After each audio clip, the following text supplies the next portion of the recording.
Allison. And this is Nerd of the Week, a randomly generated fandom podcast. Shall we ask the generator what our word is this week? Oh, let's do it. The word of the week is food. Google says that food, for anyone who doesn't know the definition of food, is a noun with any nutritious substance that people or animals eat or drink, or that plants absorb in order to maintain life and growth. Okay. Plant food, I guess, yeah. And if you've ever Google image searched just food, the first handful of things are just the best pictures, because one is this picture with a bunch of food around it that's this fiber, and the next one over is pizza, hamburgers, and french fries, and there's a fork and a knife overlaid over them. And I'm things you don't eat with a fork and a knife. And it's just why? Oh gosh, stock images are the best. They're so good. So hopefully, listeners, you've all had experience with food. I would certainly hope so. So I believe I go first. Yes. And I am talking about Spirited Away.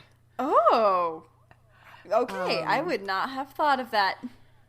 And here I was worried this would be the one that we would do the same thing for. It was the first thing that popped to mind because of the parents eating all the food at the beginning. What? Have you watched Spirited Away? Oh, yeah. I was thinking of the wrong movie. I was thinking of... Oh, no. Okay, it makes a lot more sense now. I thought you were talking about the movie Spirit, about the horse. Oh, Stallion of the Cimarron. I do know that movie almost back to back, and I probably will talk about it if we ever get the word horse or pasture or anything like that. Yeah. No, but also, yes, I have seen Spirited Away. I am familiar. Okay. I was but this one made sense to me, but fair enough. All right. So it is a Studio Ghibli film that was written by Miyazaki and his amazing brain space. While learning about this, I discovered that he never writes a script for his animated stuff. He just has a couple of ideas and then just starts drawing, and then the story just comes to him. I think I've heard that too. Yeah, which I think is really neat. I think it kind of explains some of the wild tangents that some of his movies go off on. Right, and I've always described especially this movie is kind of like a fever dream, where it's just did that really happen? And then rewatching it, I'm yeah, no, I did remember her parents turned into pigs. That's fine. It was released in 2001, and it was based on kind of the mannerisms of Miyazaki's friend's 10-year-old daughter. I guess he had spent some time with her and then realized that there was no movies or animated films that were centered around young girls, and so he wanted to have a story with that they were the main character and the hero of the story. Mm-hmm. So that's how everything came to be. I would also argue it doesn't seem to be the best movie for a 10-year-old. No, I remember watching this younger and being absolutely terrified of it, but I didn't see it till I was in college, and it was a little scary still. Yeah.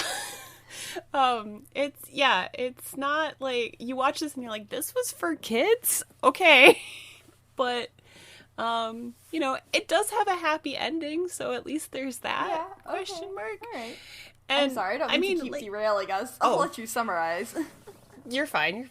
And, it does have the kids can do and know more than we give them credit for kind of aspect to it, which is my takeaway from this whole thing.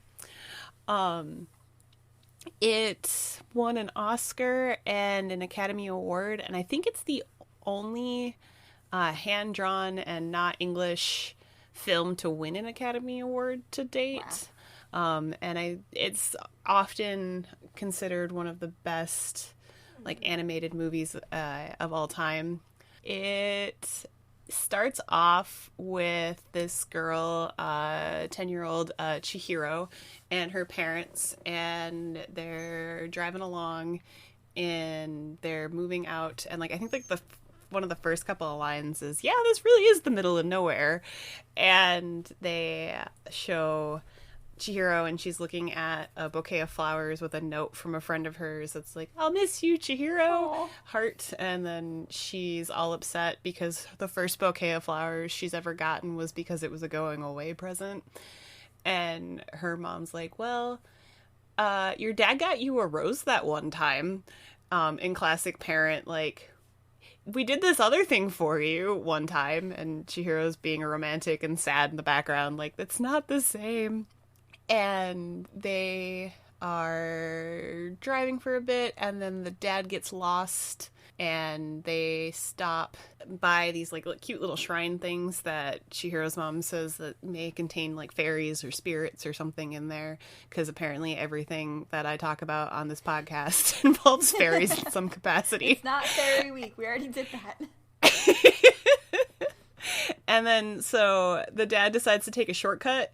And he's like, "Yeah, no, this will be fine." And they like driving through the woods, and he just keeps going faster and faster as like the woods get smaller and smaller, and like the road starts to become non-existent. You're like, "Do you want to murder your family? Because this is how we get into a car accident." And he almost crashes into a shrine and just like misses it by inches. And they're like at this like big wall that opens up, and there's like a tunnel that goes back, and he's like, "Let's go check it out," because he doesn't have genre savvy. And Chihiro's the only one like, "I don't think this is a good idea. This place seems suspicious." And they go, and Chihiro's mom and dad are like, "Well, you can stay here then." And then they leave her alone next to the shrine, which is I think a Shinto shrine. And she like starts to look at it, and it's kind of creepy, so then she decides she doesn't want to be alone, so then she follows after them. And then they go through this tunnel, which is very classic of like going through a portal into the Feywilds kind of thing, where you just, you know, find a random thing in the woods and then you end up somewhere else. And they determine that the place they end up at is an abandoned amusement park that has like fake old buildings that they're like, it's still falling apart and it's old, but like they're all made of plaster and not stone like they thought it was originally. And the wind keeps seeming to push them further and further into the direction of the park. And then in the poorest decision that I think has ever been made in movie history, these two smell food being made and then decide to sit down and eat this food without talking to anyone in an abandoned theme park. And I'm like, that's always not sat right with me, because it's like, you two are grown adults, and there's just, you're not suspicious of the random food that's being made here. But it's fine. Everything's fine. Everything's fine. And Chihiro is like, what if this is for someone else? Like, I don't think we should be eating that. That's not ours. And the parents sit down and just start like gorging themselves on the food. And Chihiro like decides she's not cool with it and goes off and starts to explore. And she sees a bathhouse and goes to kind of go check it out. And then this boy shows up, and he introduces himself as Haku and says that it's not safe here and she needs to cross the riverbed before sunset. And she's like, "What?" And he's like, "Get out of here." And he like pushes her and tells her to go, and turns around and then like shoots out some magic as lights in the amusement park turn on, and the sun starts to set. And so Chihiro is like, "Oh, something weird's happening." And she goes to get her parents, and they are actually pigs. They have engorged themselves so much on food that they have turned into pigs. Yep. And Chihiro, which reasonably is like, "Where are my mom and dad?" and start like freaking out and asking for them, instead of like assuming that these pigs are her parents. And she tries to cross back by the river to try to leave and discovers it's now flooded and it's so wide across that she can't get across. So she's stuck in this world. And she goes and hides because a riverboat ferry shows up, and these weird, big, monstrous, like, creatures and spirits and things start to cross, and they're very clearly not human. Mm-hmm.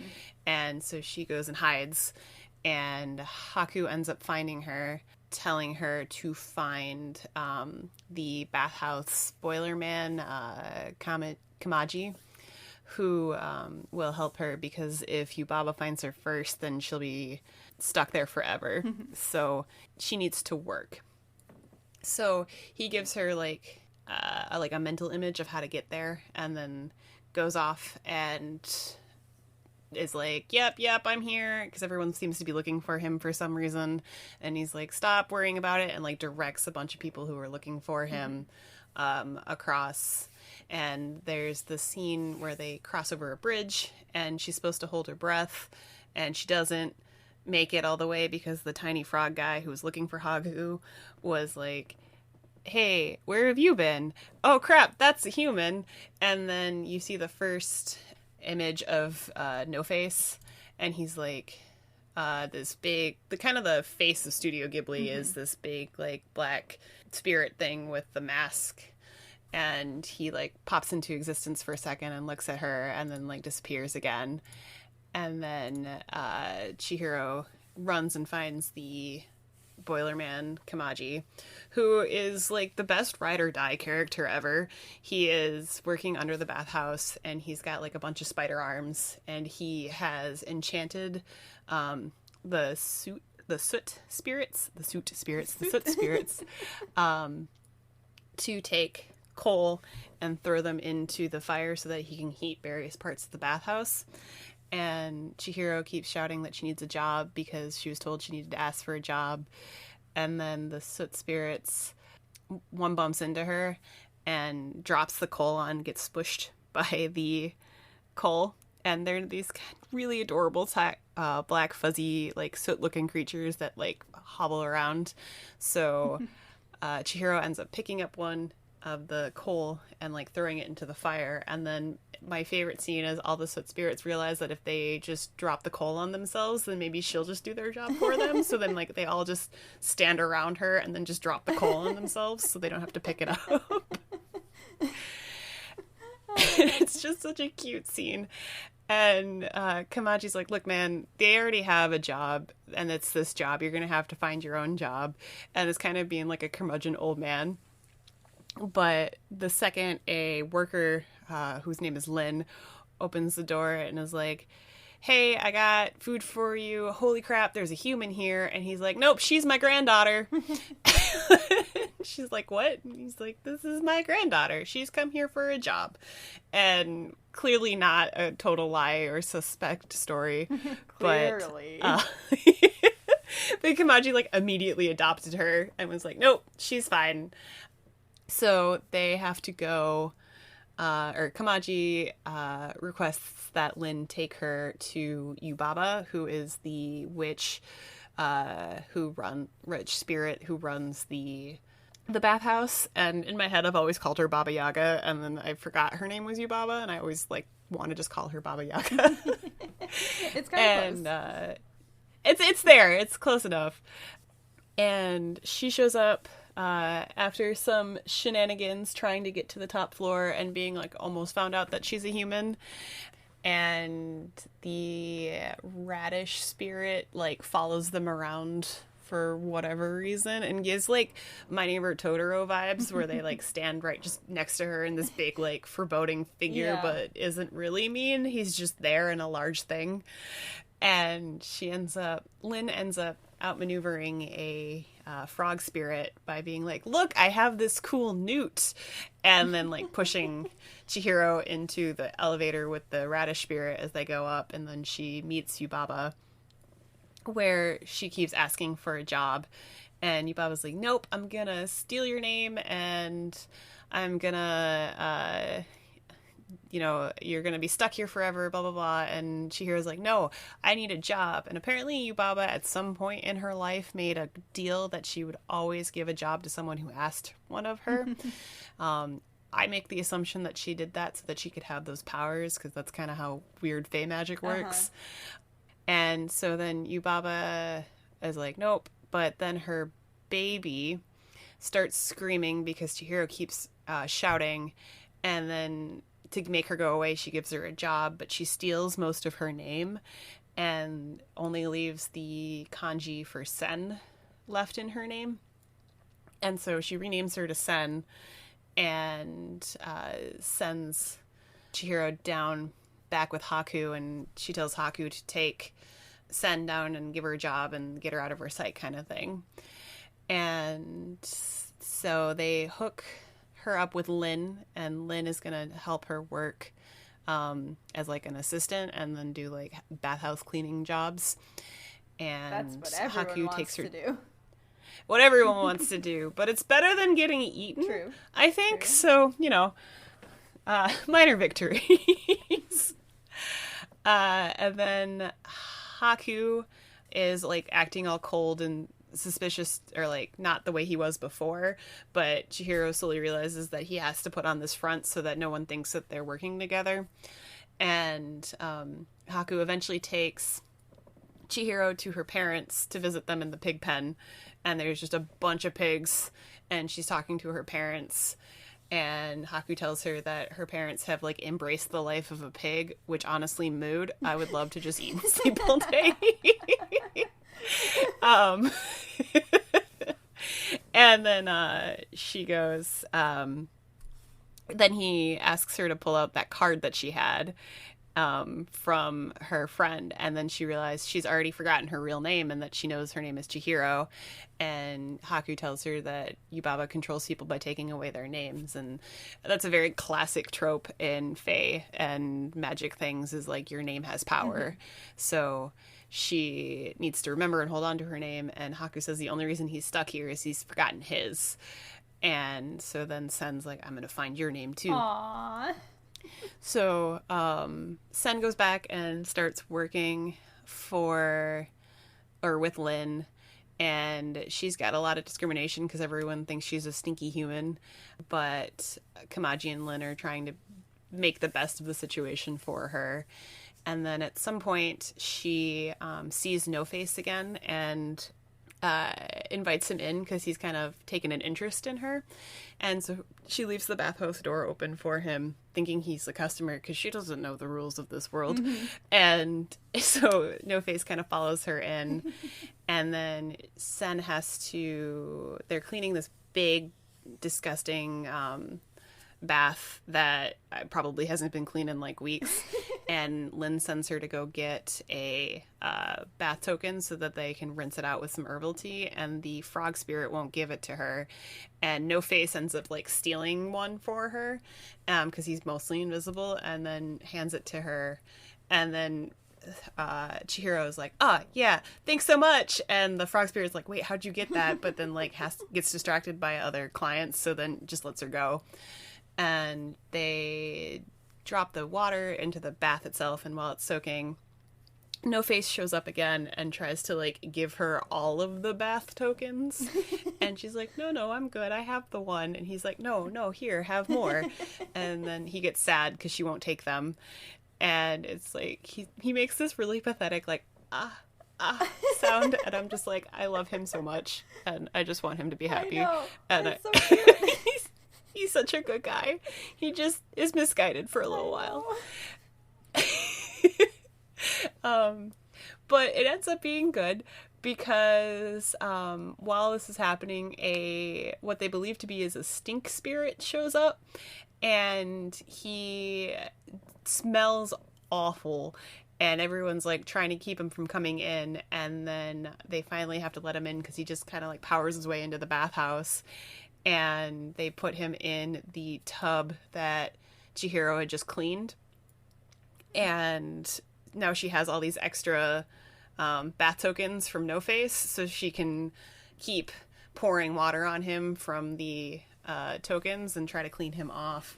and she's the only one there that wasn't like super mean to him and trying to avoid him.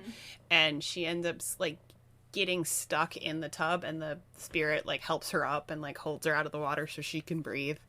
And then while she's feeling around in there, like trying to just help him get clean, she realizes he's got like a bike handle stuck into him. Oh no. And then everyone's been kind of watching around, like trying to pretend that they're not paying attention, but clearly super interested in this whole thing. And Yubaba's like, oh crap, I know what this is. And then so they pull the bike handle out of him, and it turns out to be attached to a bike and is like a plug of a dam for like a bunch of pollution. Oh, no. And they discover that this guy was the spirit of a polluted river. So he's actually this like river spirit dragon thing. And so then they basically help like clean the pollution. And it's a very not subtle, like, hey, we're polluting our world commentary. And then the river spirit ends up dropping a bunch of gold. And Yubaba's like, yeah, we're rich. This is great. Anyone who picks up a piece of gold, it is for the bathhouse and not for you. And so No Face, though, notices that everyone's super into the gold. So then he starts to like pick it up like, oh, this is what people want. So I'm going to take this. Chihiro and Lin and everyone close up for the night, and No Face hangs out in the tub that the river spirit left, and he makes some noises, and the frog spirit shows up and is like, hey, what are you doing here? And then he like hands out a bunch of gold, and this guy is like, oh, gold, yeah. And then so he gets closer, and then No Face eats him. And then like absorbs his ability to speak, and he gets like frog legs and frog arms, and then keeps like luring. I think he eats 2 more people in the night, and in the morning everyone's down because he's got all this gold that he stole from the floor from the river spirit. And everyone's like, oh my god, there's this really loaded customer, and just give him everything he wants. And so he keeps giving out gold while he keeps eating and going more and more insane. And they slowly realize that this guy is probably super dangerous because he ends up eating a worker in front of everyone, and they all panic, and so he's stuck. They've got the door closed, and Yubaba's like talking to him and being like, hang on, everything's going to be fine. And No Face is like, I want Sen, and to try to get Chihiro. Meanwhile, Chihiro was asleep while this was happening, and she was looking, she woke up to realize no one was there. And she sees these paper people, kind of like cutout shapes of people, chasing Haku as a dragon. And she realizes that he's injured, and she calls for him, and he kind of crashes into her room, and then he's safe for a second, but he's so like stressed out and bleeding and has probably the mentality of a wounded dragon that he like freaks out and then goes and flies up and ends up in Yubaba's room.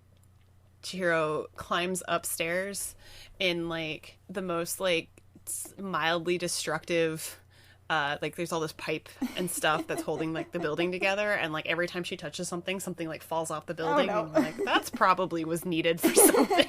Where is OSHA? These are not safe working conditions. Exactly.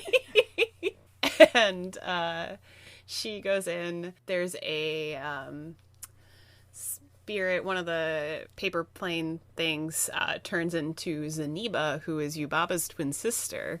It's like an astral projection, and she's saying that she's the twin and that Haku stole something from her and that she just wants that back, and that Haku has like a deadly curse on him.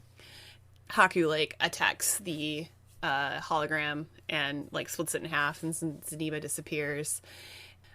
Before she does that, she mutates Yubaba's son into this tiny little mouse. Oh no. And her harpy creature into this really adorable little bird thing. And she like basically just like curses them and makes them stuck there. And then Haku, Yubaba's son, who's I think is named Bo, B-O-H or something like that, and the harpy like fall down into the boiler room where Chihiro gives him a piece of the there's like a dumpling or something that she got for helping the river spirit earlier. And so she cuts it in half and gives him half of it. And then that hopefully helps stabilize him. He turns out of his dragon shape and then back into his human shape, but he's still asleep.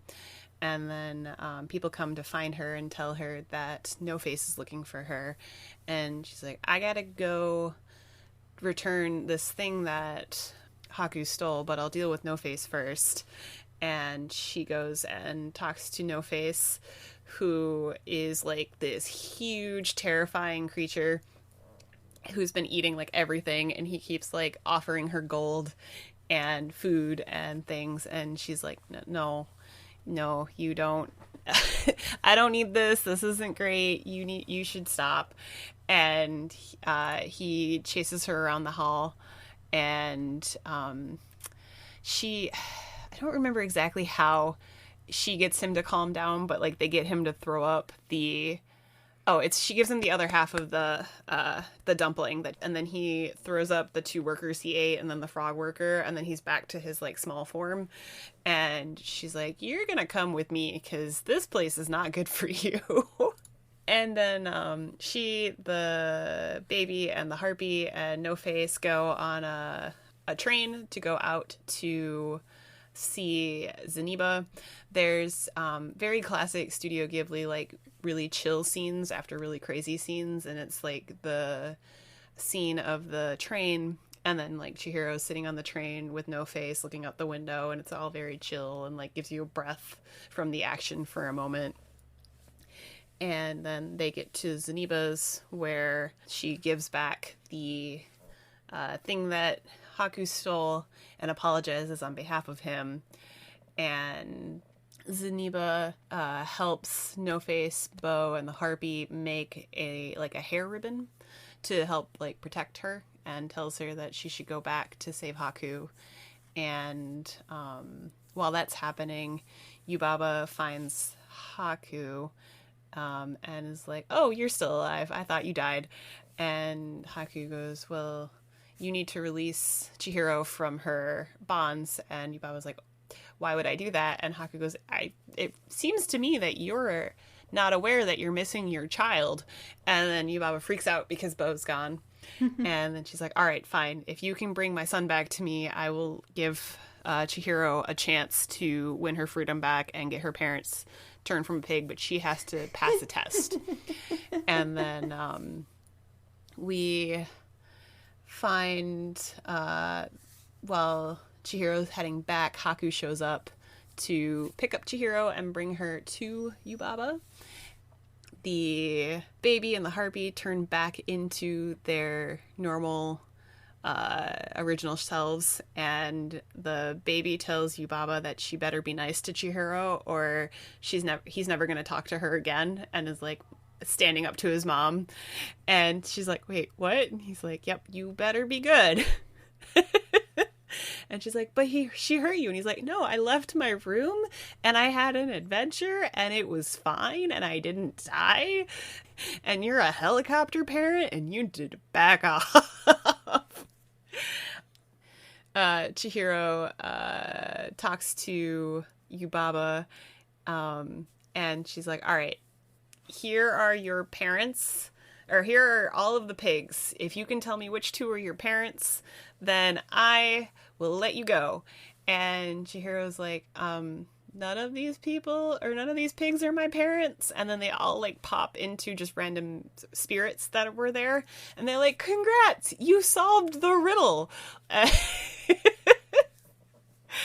So then Chihiro's able to go home. And on the flight back from Zeniba's to the bathhouse, Chihiro remembered that she'd met Haku before in a river, and because she had lost her shoe when she was younger, and then she fell into the river, and then someone helped her and got her out of the river, and she realized that it was Haku, and his real name is the Kohaku River. And so then it broke the spell, and he's like, oh, the reason I can't go back is because my river's been all dried up.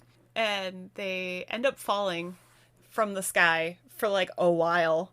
And you're like, this is great. They're going to die. And then like right at the end, they like Dragon Ball Z like float and then just go like zooming off. Oh my. Like, everything's fine. No explanation? No explanation. They just can fly now. It's fine. And yeah. And then afterwards, Chihiro gets her name back. She says bye to Haku and then goes and finds her parents who don't remember anything. And they were heading back toward the tunnel calling for her. And they're like, why'd you run off? And she's like, yep, everything's fine. Let's go through the tunnel now. And the car that they were driving at the end is like covered in trees and leaves. So clearly some time has passed, though it's not established how much time has passed. Mm-hmm.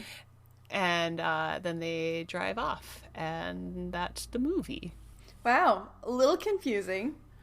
Yeah. But that's how it is. It, like most Ghibli films, they kind of feel like a fever dream, and this one definitely, of them, always felt like just kind of all over the place for me. This one was kind of the one that scared me, and I was actually like convinced that Studio Ghibli movies were like scary for a long time. Oh, no. Because of the scene at the beginning with the pigs and just the way the spirits are drawn. Sometimes they're not like the friendliest looking things. Mm-hmm. Well, I would say I feel like half of the Studio Ghibli movies are super scary and the other half are like, this is nice. This is a happy story, and then this is not a happy story. Yeah. It's a fun story, and watching it again older, I kind of understood the themes a little bit better, and I could like actually enjoy it instead of just being like very confused the whole time. Mm-hmm. The neat thing that I found out too is that all of the names have meanings. Like Yubaba, I guess, means the bathhouse witch, and Zeniba translates into like money witch, and Chihiro's name means 1,000 searches, and Sen, the name that Yubaba gives her afterwards, is just the word 1,000. The little soot sprites are called Susuwatari, which means wandering soot, which is so cute. And I discovered that Kamaji means boiler geyser, and that just is so good. Oh my gosh. That is good. They're the boiler geyser. And that's my rundown of the Studio Ghibli movie. That's wonderful. I love it. And then I have a couple of questions for you. Okay, so the first question is, what was the type of spirit that Lin and Chihiro encountered on the elevator on the way up to see Yubaba for the first time? The rhubarb spirit, the turnip spirit, the radish spirit, or the carrot spirit?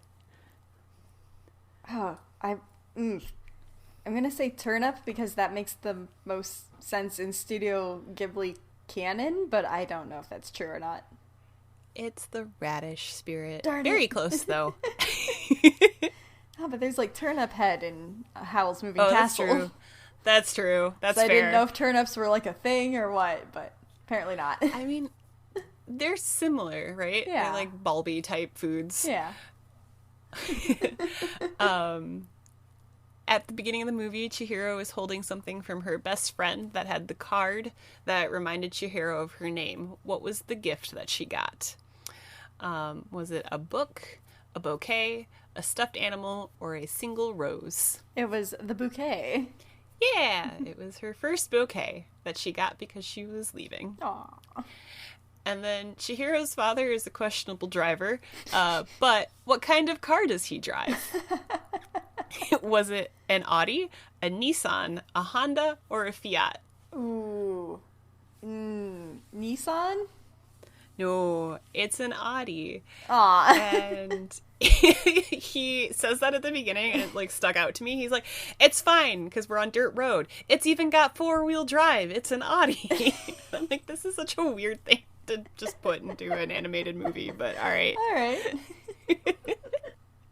Cool. That is what I had for food. I think lots of food was had in that movie. Very good. I have a quote for you All right. So for our quote this week, and again, listeners, feel free to play along at home. Tweet at us before the end of the episode, and you can let us know what you think the quote is from. Yeah. What is our Twitter? Our handle is at Nerd of the Week, and then you can hashtag at NOTWP or hashtag Nerd of the Week, and we would love to hear from you. Please talk to us. All right, so our quote is, humans don't just survive, they discover, they create. I mean, just look at what they do with food. Any ideas?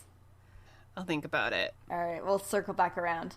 In the meantime, I'm going to talk at you about Kung Fu Panda. Oh, yeah. I always forget how much I love this movie, and then I watch it. I'm like, yes, this movie is great. I adore it. It's definitely not the type of movie I normally watch, but I just love it so much. So, Kung Fu Panda, it is, of course, a DreamWorks animated movie. It came out in 2008, and it has Jack Black playing the voice of Po the Panda, who is the main character here. And there's a lot of other big name stars in it. There's also Angelina Jolie as Tigress. Jackie Chan makes a not guest appearance, he makes an appearance as Monkey. And Dustin Hoffman is Master Shifu. Seth Rogen is Mantis. There's, pretty big cast of characters, but those are, some big names that are in there. I'm not surprised Jackie Chan is in a Kung Fu movie. Yeah, I think that it was nice. I was actually reading that the kind of original brainstorming was maybe to be kind of satirical about Kung Fu movies, but then the writers are like, but we don't actually want to make fun of them. We actually like them. So we want this to, be a Kung Fu movie, but animated. They really wanted to respect the genre. So I think it's nice that they have Jackie Chan, who obviously did Kung Fu movies, and paying kind of homage to that. Yeah. And they also did a lot of research into Chinese culture. Hans Zimmer and Jonathan Powell actually went to China to talk with the Chinese orchestra who was going to be performing the soundtrack, to make sure that their music was legit. And obviously they kind of wanted to have Chinese folk song sounds, so they kind of wanted to consult on that before just writing what they thought Chinese music sounded like. So that was cool that they actually did some research into all of that. So getting into this summary here, and you'll see immediately why I chose it for food. So Po, he's a panda, and he works in his dad's soup shop. His dad is a duck, which in later movies we learn that Po is adopted. Who would have thought? But not in this movie, which I think is just silly. So anyway, the opening sequence is actually a dream sequence of Po's, where he is picturing himself as a kung fu master, and he travels the land looking for worthy foes. And then his dad calls up, Po, you'll be late for work. And so Po comes down, and his dad says, what were you doing up there? And Po says, oh, I had a dream. And his dad's like, about what? And just kind of stares at him, really expecting him to tell him what his dream was. He's genuinely interested in his dream, which is super cute. And Po doesn't want to tell him that it was about Kung Fu, because he's like, about noodles. The noodle dream. Yeah, I remember this scene. Yeah, he's like, you had the noodle dream, finally! It's almost time to learn the secret ingredient that's been passed down for generations. But he doesn't quite learn the secret ingredient yet. And it's the secret ingredient for the secret ingredient soup is what we're talking about. So Po's all serving tables in the restaurant, and then we kind of cut up to the Jade Palace. So Master Oogway, who is a tortoise, summons Master Shifu, who is a red panda. And he says, I've had a vision that Tai Lung will escape.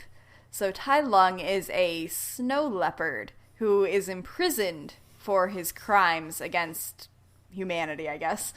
Something. Yes. Obscure villain trope thing. Yeah, he's evil, basically. And Shifu obviously does not want him to escape, so he gets all frantic. The thing is, Shifu, even though he's a kung fu master, has not found his inner peace, and Oogway wants him to find his inner peace. Anyway, so Shifu, he gets all flustered. He sends a duck messenger to the prison, telling them to reinforce everything, to double the guards. And then Oogway says, and now the Dragon Warrior must be picked. So the Dragon Warrior is this kind of idea of a kung fu master will be brought forth who will bring ultimate peace to the land. And Oogway says, and also Shifu, whoever I pick will bring peace to you. And Shifu's like, I don't really know what that means. Okay. Speaking in riddles. Exactly. At one point later in the movie, Poe's like, I know you're trying to be all mystical and kung fu-y, but can you just tell me where we're going? So yeah, definitely speaking in riddles is a thing. So anyway, snapping back down to Poe's restaurant, he sees the announcement for the tournament where the Dragon Warrior will be picked, and he's like, gets all excited. He's like, everyone just go, and people are like trying to count out their change. He's like, just take the bowl, just get yourself up there. And he's about to run out the door too, and his dad says, hey Poe, but wait, take the noodle cart with you. And so Poe begrudgingly takes the noodle cart with him to sell noodles because everyone in the valley will be there and they'll make a lot of money. But the Jade Palace is up atop a huge mountain. There's like a million billion steps to get up there. And Poe is not the fittest of creatures, and he has a hard time pulling the cart up the stairs. So eventually he just kind of abandons it. He's like, you know what, I can sell noodles another day. I gotta go see this tournament. So he finally just rushes up the stairs. He makes it there just in time before the tournament begins, but then they close the doors right before he could, like, get there. Oh, no. And they're locked and he can't get in. So then there's, like, this sequence where he's doing all sorts of different things. Like, he tries to launch himself over the wall with a tree. He eventually finds a little crack in the wall that he can look at, and then someone just stands right in front of it, so he can't see anymore. And so he's just kind of sitting dejectedly at the top of the stairs, and nothing's really happening. And then eventually, Oogway says, oh, wait, the Dragon Warrior, I sense he's among us. And so the tournament stops, and Poe's like, oh my gosh, I gotta get in there, I gotta do something. He sees a fireworks cart that he didn't notice before, and he thinks that's a great idea. So he tapes a bunch of the fireworks to a chair, and he's about to set himself off over the wall with the fireworks when his dad comes running up the stairs with the noodle cart, and he's like, Poe, what are you doing? Poe's like, I'm gonna go see the Dragon Warrior. And his dad's like, Poe, we have to go sell the noodles. And Poe... You had the noodle dream. Right. And Poe thinks that the fireworks are going to go off. He thinks that they're going to lift him off in the air. He's like, I don't like noodles, Dad. I love Kung Fu. But then he just is sitting there. He's not launched into the air. And then his chair topples over with him in it, and he's like kind of smushed on the ground. And it's so cute. His poor little panda lip starts trembling like he's going to cry. And it's just so adorable. And his dad says, oh, Poe, I am sorry, but now it's time to get back to work. And, like, I think his dad is trying to be, like, nice to him, but he just doesn't really know how. Yeah, I think he's just trying to connect to his son, but also, like, being a realist. Yeah, exactly. But then, right then, the fireworks actually go off, and Poe is launched face first into the wall of the Jade Palace, and he kind of, like, bounces around a little bit until he finally, like, hits a rock or something and gets launched up into the air like he thought he was going to. And then he comes crashing back down. He was way too high up, and he gets knocked unconscious right as Master Oogway was about to point to the Dragon Warrior. So the Dragon Warrior everyone thought was going to be picked from the Furious Five, who are Tigress, Crane, Monkey, Snake, and Mantis. Yes. So the five are all lined up in front of Master Oogway, and then Poe comes crashing down, and when he, like, wakes up, he sees Master Oogway's finger pointing at him, but Tigress is standing right behind him, and he, like, gets up, he's like, I'm so sorry, I just needed to see the Dragon Warrior, and he, like, kind of tries to move out of the way, and Master Oogway's finger just, like, follows him. He's like, no, there must be some mistake. And everyone else is like, there must be some mistake. Except Master Oogway. He's like, there are no mistakes. And so a little chair thing is brought out, and he gets up on it, and they carry him into the Jade Palace with all this ceremony, and the five are saying to Master Shifu, "We're sorry, Master, we have failed you." And he says, "No, I will have failed you if the panda hasn't quit by morning." So that's kind of the first beat there. We now jump back to the messenger duck that was sent to the prison where Tai Lung is kept. So he goes in, there's all these rhinoceroses that are the guards, and they're all big and scary and gruff. And they say, "Are you doubting my prison security?" And the duck says, "Not at all. Shifu is. I'm just the messenger." And then they take this poor duck all the way down through this like winding prison tunnel to show him how secure the prison is. It's apparently guarded by like 5,000 guards, and Tai Lung is the only prisoner there. And he's down at the bottom of this like mile-long cavern, essentially, with one single elevator up, and then there's all these different guard stations that they're like positioned with crossbows at the ready. And then Tai Lung himself is apparently immobilized. He has like this giant tortoise shell kind of put over him, and it looks like there's like little acupuncture points into him that are immobilizing him.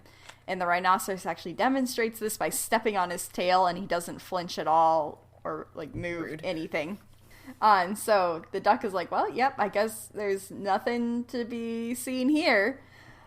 At one point, as they had been walking down, the duck got scared by something, and he lost a feather, which we see just kind of like slowly drifting down, and that will be important in a moment.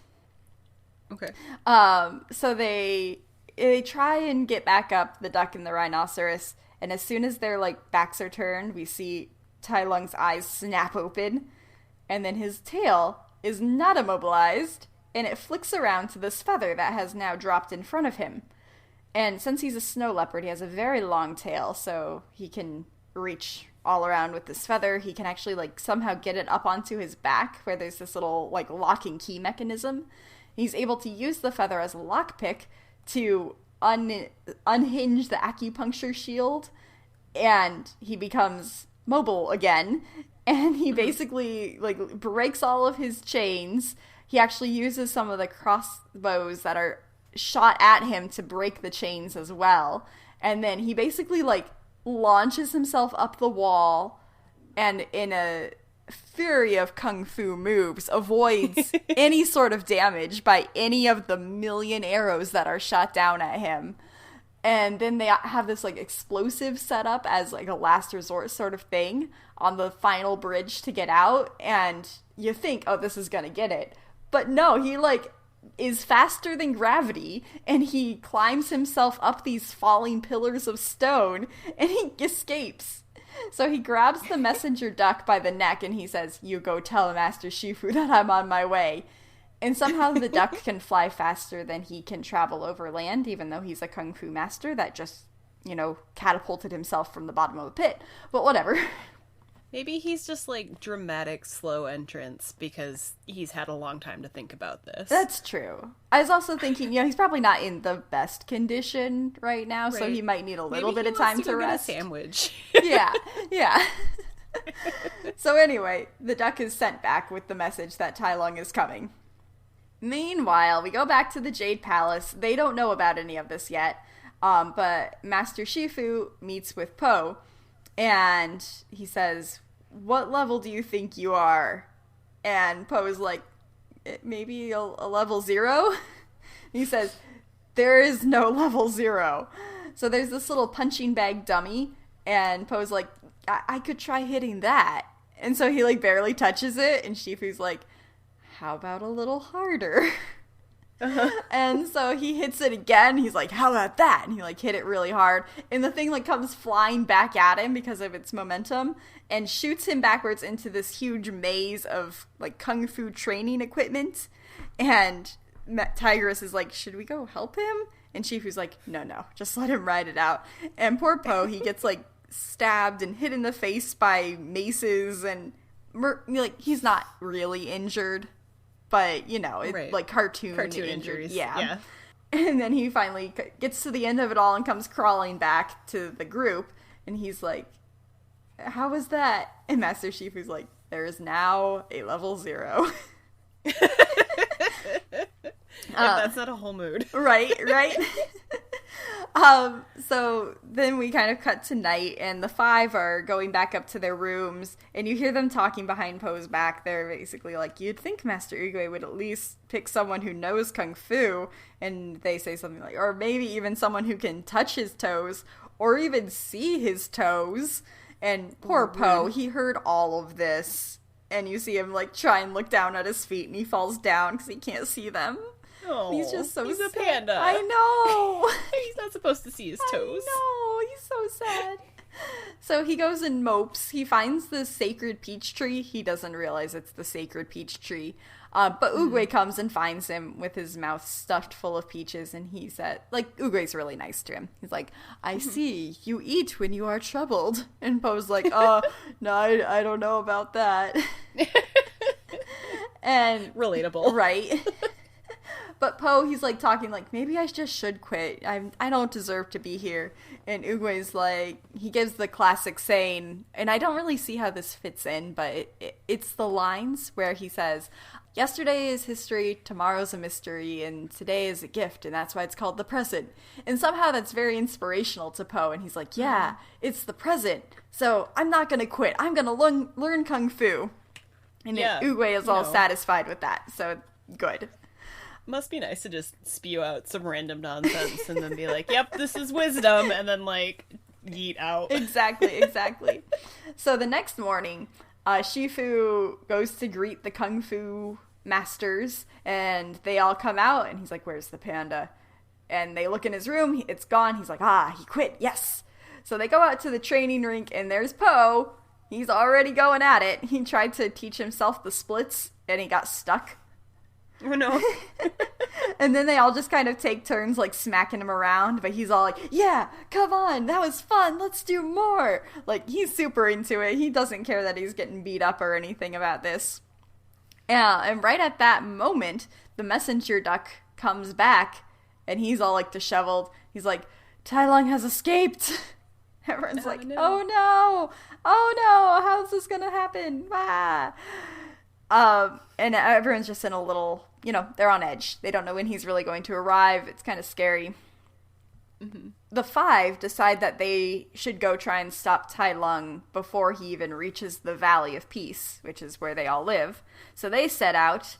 Master Shifu goes and consults with Oogway, and he's like, how am I supposed to teach the panda to be the dragon warrior if he's supposed to be our only hope? I don't know how we can do this. And Oogway's like, I don't know either. That's up for you to decide. And then he just says, you have to believe. And Shifu says, all right, I promise I'll believe. And then Oogway, like, dissipates into a cloud of cherry blossoms and is passed on to the spirit world. Must be nice to just be like, no longer my problem. Exactly. Have a good life. Exactly. So now Shifu is the big master at the Jade Temple, but he still doesn't know how he's going to teach the Dragon Warrior. So he hikes back down the mountain from the peach tree down to the Jade Palace again, and he hears all this commotion from the kitchen. He's like, what is going on? And he kind of like peeks around the door, and he sees Poe like smashing into the pantry and like grabbing food and stuffing it into his mouth, and then he like jumps up in the air and grabs some fruit off the top of something and stuffs it into his mouth. And Shifu comes in, he's like, how on earth did you do that? And Poe like looks around and realizes what he's done. He's like, I'm sorry, I was just really hungry. And Shifu's like, no, whatever, that's fine. And he's like, by the way, Monkey keeps his almond cookies on the top shelf. And he kind of like sneaks out the door, and so Poe thinks he's gone. And then Poe like jumps up there, gets the almond cookies, and Shifu like comes back in, and Poe's like up there like with a perfect split 10 feet off the ground eating these cookies. And Shifu's like, look at you, you're a kung fu master when you're hungry. He's food motivated. Exactly. It's fine. Exactly.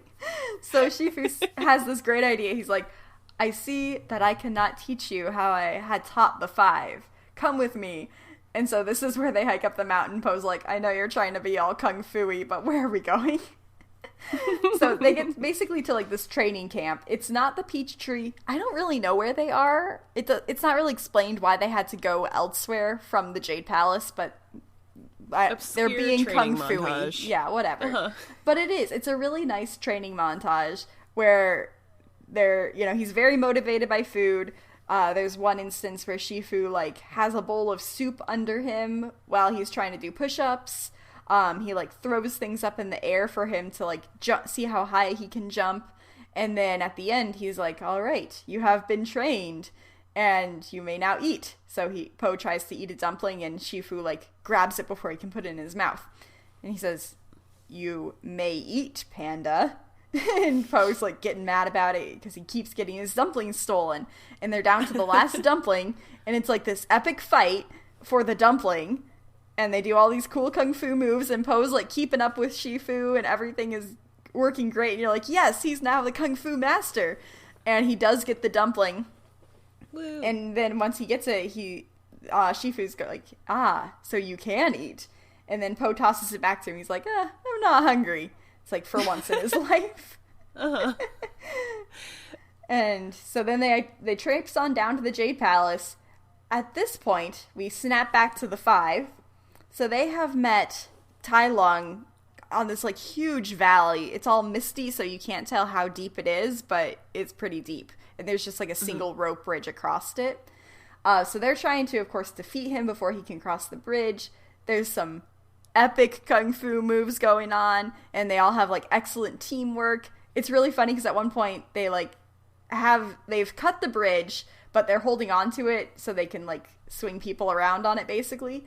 And 4 of them, Monkey, Crane, Tigress, and Snake, go out there, and Tai Lung, the snow leopard, is also out there. And they leave Mantis, who's like this small little praying mantis, to hold on to them all. But he's a kung fu master, so he can do it. He's mastered everything. Yeah. He's a kung fu genius. Yeah. And at one point they have Mantis like give this like ripple-y whip effect to the bridge kind of, and it shoots them all up into the air, and then Crane grabs onto one of the sides of the rope and like flies around Tai Lung to tie him up, and then he like drops down into the gorge, and Crane gathers them all up mid-flight and deposits them all back on the correct side of the bridge. But Tigress is like, I don't think we got him, guys. And they keep watching, and they see the ropes start moving in the fog. And then suddenly one, like, swings out of the fog, swings upward, and then they don't see Tai Lung, but he lands behind them magically in kung fu-y. And he says, so Shifu has taught you well, but he didn't teach you everything. And he performs a nerve attack on them, where he basically immobilizes them, but doesn't kill them. I think this is explained kind of in later movies, the nerve attacks. It's like using their chi energy. Or their key energy, but that's not really the focus of this movie. It's pretty classic in like ninja stuff. Yeah, where they're like, I can hit your pressure points and then block out your ability to do things. Exactly. So he does that to everyone except Crane. He leaves Crane a little bit worse for wear, but still able to move so that he can fly them all back to the Jade Palace. And so when they get back, Po's like, oh my god, they're dead. No, they're not dead. They're breathing, but they're not moving, but their eyes are open. And Shifu's able to, like, he finds their key points again and, like, taps in on them and remobilizes them. And Po says, well, wouldn't he just kill them? And Shifu says, to strike fear into our hearts, but it won't work. And Po's like, it might work a little. And so, of course, they weren't able to stop Tai Lung. Shifu says, all right, Po, well, it's time we gave you the secret of the Dragon Scroll. So that's kind of how he will become the ultimate dragon warriors, with this magical dragon scroll dragon scroll that contains the magic of the universe. So they go into the Jade Palace, they get the scroll off of the ceiling where it's kept in this dragon mouth. Isn't it like tucked into like a corner or something? Yeah, like, it's way like, too hard to get to. Yeah, it's way up high in this dragon's mouth, like between its teeth kind of, and it's barely held in place. Shifu like creates this little whirlwind, and a single cherry blossom lands on one end of the scroll, which slightly off balances it so that it falls out. and then he like grabs it with his mystical kung fu stick and brings it back onto land safely before it drops into the pool of water underneath, which is all cool and wonderful and good. He gives it to Po, and he's like, they say you'll be able to see the pulse of the universe. You'll be able to taste colors. And Po's like getting all excited. He opens it up, and he like goes, ah! And everyone's like, oh my god, what's happening? And he's like, wait, it's blank. It's blank. And Shifu's like, what? And he's like, yeah, look. Shifu says, no, I'm forbidden from looking at the scroll, the dragon scroll. But he grabs it anyway, and he like looks at it. He like turns it all sorts of directions. He's like, how could it be blank? What do we do now? And so no new knowledge has now been imparted on the dragon warrior. So they all lose hope. And Shifu says, all right, well, I guess let's just evacuate the valley, and I'll stay back to defeat Tai Lung. Kind of some backstory on Tai Lung, and this was just a little bit of kind of some dialogue that we missed along the way. Apparently, well, Tigress tells the story to Po, where Tai Lung was found as a cub at the Jade Palace a few years earlier when Shifu was a little younger. And Shifu kind of brought him in and treated him almost like the son he never had kind of thing. Trained him up real good and refused to acknowledge his flaws. And he thought for sure, this kid is going to be the dragon warrior. And he like filled his head with dreams and promises. But Oogway apparently saw darkness in his heart and said, no, he cannot be the dragon warrior. And because of this, that's like how he turned evil. And apparently he laid waste to the valley. And Shifu was finally facing off against him and was about to like take him out. But then, of course, all of his past memories of the little cub and the person he used to be flashed before him, and he couldn't do it. So Oogway also didn't kill him for some reason, but just nerve attacked him and immobilized him and sent him off to prison. Like, which is kind of a worse fate of just being stuck, not moving. Yeah. But it's fine. So I don't know why Oogway didn't just solve the problem way back when. Anyway, maybe it's again because real kung fu masters don't murder people or something. I guess so. So anyway, that's what happened there. So now Shifu's like, I should do what I should have done ages ago and just get this over with. So they all go and they're going down into the valley trying to evacuate everyone. And there's all these little creatures and they're like, oh look, it's the dragon warrior going to save us. And, like, all sarcastic, like. Well, Po goes back to the restaurant to help his dad pack everything up. And his dad, again, is like, I'm so sorry, Po, that it didn't work out. But, some things are like that. But now, you can go to your calling of noodles. And at this point, Po's like, I just sometimes can't believe I'm your son, Dad. And at this point, his dad is like, Po, there's something I should have told you long ago. And we're all like, he's adopted. But that's not what he says. He's like, it's the secret to the secret ingredient soup. And, like, I think he's doing it so he can try and make Po feel better. And he goes, so the secret to secret ingredient soup is nothing. There is no secret ingredient. And Po's like, oh. So how does it taste so good? His dad's like, well, if you believe something is special, then it is. And Po's like, I get it. So I am the dragon warrior. I can do this. And he says, I gotta go. I gotta go help Shifu. So meanwhile, Tai Lung has arrived at the Jade Palace. He's facing off against Shifu. They're doing some kung fu stuff. And then Po arrives at the top of the stairs. He's like, hey, Tai Lung, you got the wrong guy. And Tai Lung turns around and he's like, you're the dragon warrior? What are you gonna do, big guy? Sit on me? And Po's like, I mean, it's a valid argument. Yeah, he's like, I might. And he's like, I have the dragon scroll. I have the power. And Tai Lung's like, give me the dragon scroll. And they have this huge fight. They tumble on down the mountain. They're fighting all over the city, bouncing off roofs and things like that. At one point, Po ends up on stilts, and he kind of hides the dragon scroll under some walks, which is kind of like a blown-up version of the fight for the dumpling that he had earlier with Shifu, where they were using chopsticks in little bowls. So kind of a fun parallel there. Eventually, Tai Lung does get the scroll. He does a good pound on Po and kind of knocks him out for a little second there. And he gets the dragon scroll, and he opens it, and again, it's nothing. And Po's like, yeah, man, I didn't really understand it at first either, but it's you. The power's in you all along. And Tai Lung's like, well, then I'm gonna get you, Panda. And they do some more kung fuing. And Tai Lung tries to do the nerve attacks on him, but Po just gets tickled by them. They have no effect on him.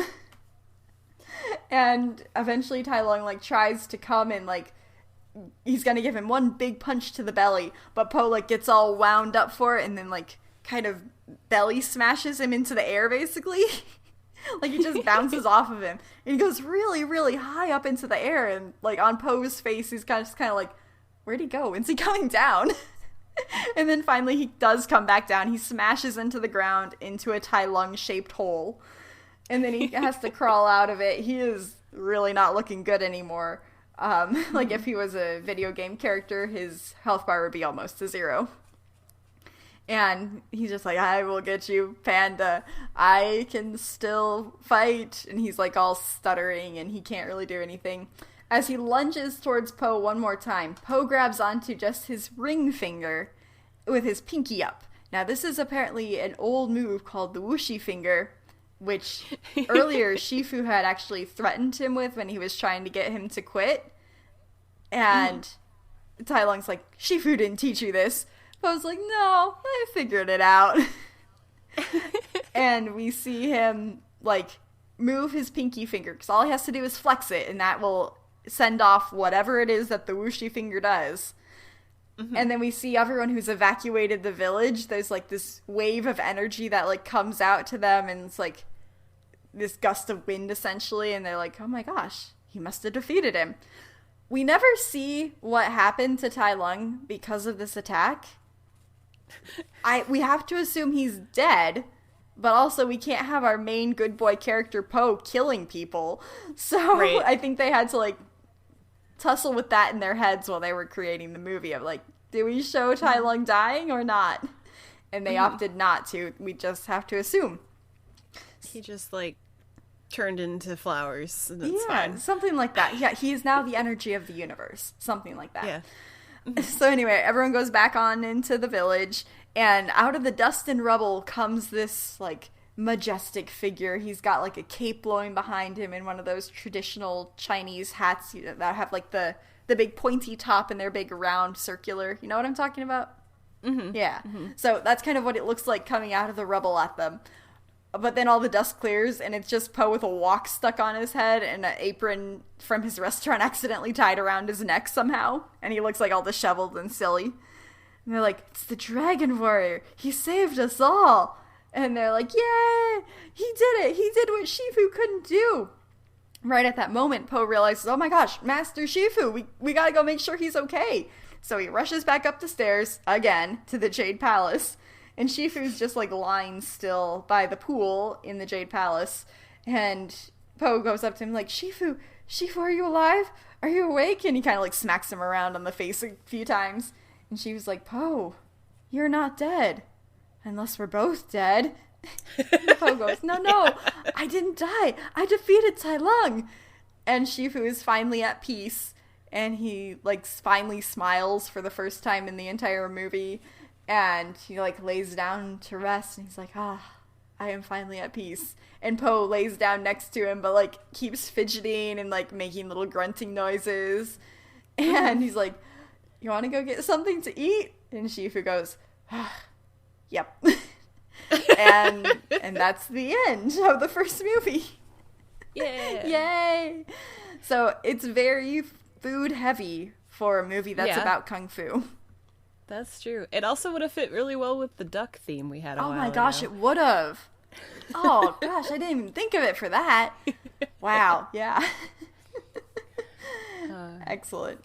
There are 2 more movies after that as well. I really like both of them as well. I just don't know them quite back and forth like I do this one. but also very good. I would encourage you to watch all of them if you haven't. I've only watched the first one, and I love the first one. It's so goofy and just fun. And like listening to you describe it, there's a couple of like themes in there that are really neat, like teaching and trying to learn how to teach people differently because we all learn different. And then the idea that like just because you're adopted doesn't mean you're not my son kind of situation, because Duck Dad is best dad. Right. And it's actually not until the third movie where that is even addressed at all. And at that point, actually in the third movie, Po goes to find his panda family, which is super cute as well. And there's this like whole tribe of pandas that everyone thought was extinct, which hashtag almost true, but whatever. The second movie, there's this evil peacock who I think basically he was evil because he thinks he's not pretty enough or something like that. I don't remember exactly, but it's really good as well. They're really good movies. Yeah. And this one, I also think it moves really quickly. Like, there doesn't seem to be a lot of extraneous plot points. Everything that's in there really does connect back, or it propels the plot forward somehow with character development. So they did a really good job, and it's pretty short. I think it's like actually just 90 minutes exactly, which is perfect. So excellent job, DreamWorks. It's also got the meme Tai Lung. It's one of my favorite memes where it's like, finally a worthy opponent. Our battle will be legendary. Sorry. Yeah, it's good. It's good.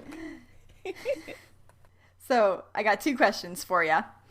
Okie dokie. So, at the beginning of the movie, when Po is talking to his dad about either making noodles or going to do kung fu, Po asks his dad what his silly dream job would have been. So, was it also kung fu, basket making tofu, or painting? Painting? Nah, it was making tofu. Making tofu? Instead of noodles. He could probably do both. Yeah, probably. But his dad says something like, "Can you imagine me making tofu?" Oh, so funny. So pure. Yeah. And then, why did the directors pick the specific animals for the Furious Five? Was it A, because they are all Chinese zodiac animals, B, because they were the favorite animals of each of the voice actors who played them, or C, they are the names of traditional kung fu styles? Is it the kung fu styles? Yeah! Okay. Good job.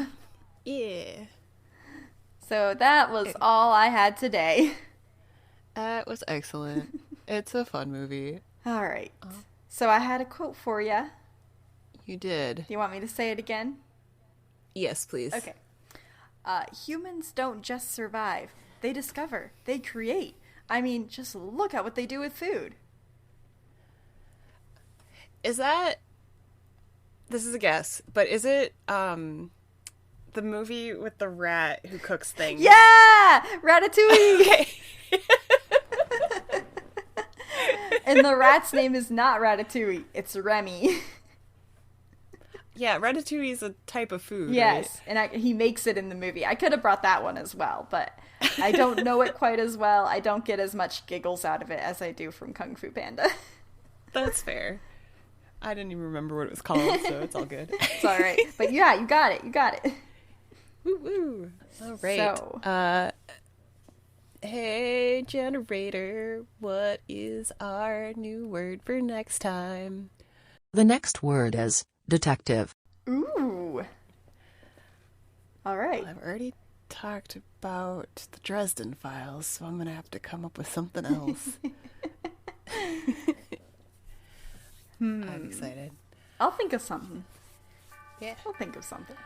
All right. Well, listener, if you will think of something, or you did think of something for food, rather, then go ahead and tweet at us about that.